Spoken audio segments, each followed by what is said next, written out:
back to another episode of Quarantined Coaches. Today we are with one of the most polarizing coaches on Twitter, Coach Casey. How are you today, man? I'm doing well, Josh. Just sitting here in my living room. Got last year's trophies behind me. It's a good day to be Coach Casey. You got some medals on you? Is that what that is? Yeah, I just got the ones we won in June, but I don't know. Sometimes I just wear them. Rappers like to wear chains. I like to wear my 13U medals. You know, everybody has their thing. Definitely. How do we know, first of all, that you are the real Coach Casey? I mean, I have the hat on. Like, if you look at my profile picture, I don't know anybody else that has that hat. And this amount of 13U trophies and drinks. So, I mean, I guess it'd be a pretty fair assumption to say that I'm Coach Casey. So on Twitter, I see the hashtag Be Elite a lot from you. Where does that come from, and how do you incorporate that into the team culture? Well, actually, one of the first 13U games I coached, the opposing team had Be Elite on their jerseys, and then we proceeded to hang a 12 spot on them in the second inning. And after that W, I decided that I was just going to take their Be Elite thing and just use it as my own, because, you know, if you can't win, you don't deserve to keep your slogan, I guess.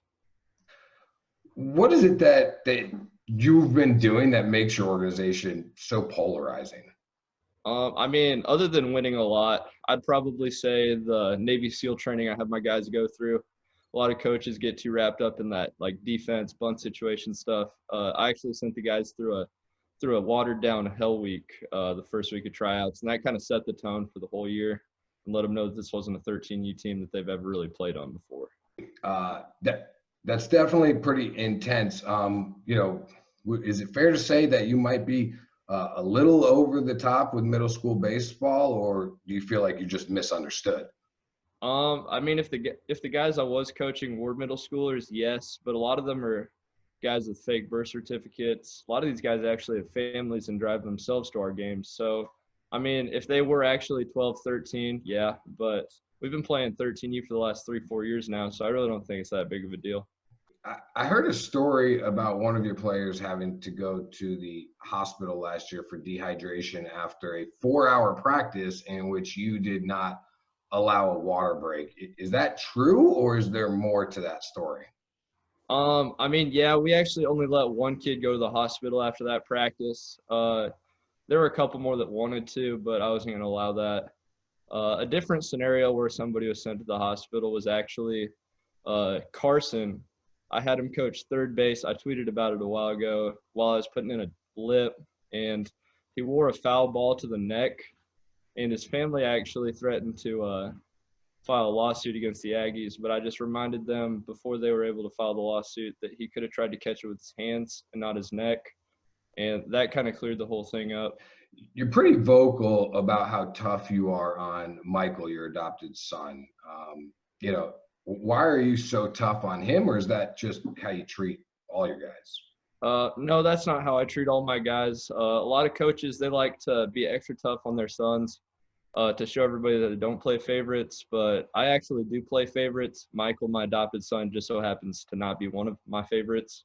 So, yeah, I guess he doesn't get special treatment, but in a way he does get special treatment because he's not one of my favorites, if that answers your question.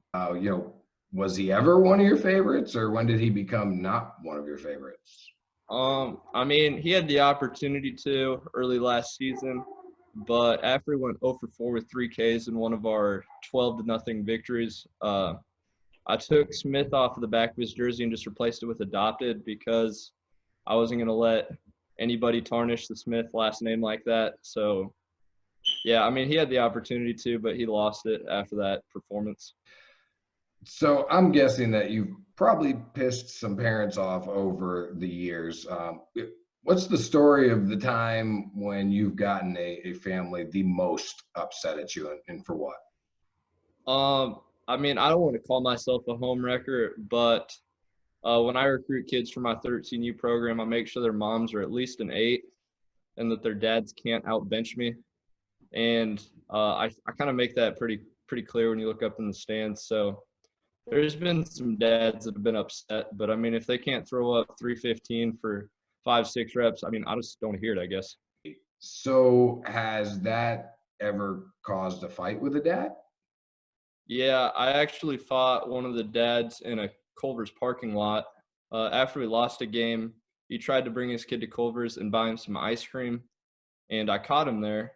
And I told him that Carson didn't deserve ice cream, let alone even a ride home. Actually, after losing, he gave up 3 runs on the mound, blew the lead, and I don't know, that didn't really sit well with that dad. But it sent a message to the rest of the parents. So I mean, I don't regret my actions, but it had to be done. So when's the last time you've been ejected from one of your little league games, and what was it for? I mean, I don't get ejected for arguing calls too often that I actually disagree with, but I do try and get ejected sometimes, so that way I can hit the bars early. Half my players drive themselves to the games, like I mentioned earlier, so I don't really need to hold their hand. Once they got an 8 to 12 run lead, they can manage that by themselves. So I figure I might as well just go get a head start. Most of the time we play on weekends, so you know, might as well get a head start on a good night. It, is winning in little league really worth the hospital trips and the ejections? I mean, I'd say so personally. My mentality on that's kind of been like an injury is temporary. You can always heal from an injury, but you can't replay a 13U tournament. If you mess up, you can't replay that championship game. So pain is temporary. 13U titles are forever, in my opinion. But some people might not feel that way, but that's probably why they're in the consolation bracket to begin with. If you don't mind me asking, what is it that you do when you're not coaching a 13U team? Um, I mean, lately with all the quarantine stuff going on, I've actually been funneling some of the players' fees into my personal checking account and actually playing a lot of online poker. Some of the players' coaches or players' parents have been upset with that because they wanted a refund or something. I don't think they really realized that with the right cards, I can double or triple their players' fees in 2 to 3 weeks. So, I mean, a lot of online gambling, but I mean, who isn't online gambling right now in these tough times? Uh, this has been educational to say the least. All joking aside, though, who are you really? What's your real identity? Thanks for having me on the podcast, Josh. I appreciate it. It's been real. It's been fun, but it ain't been real fun. So.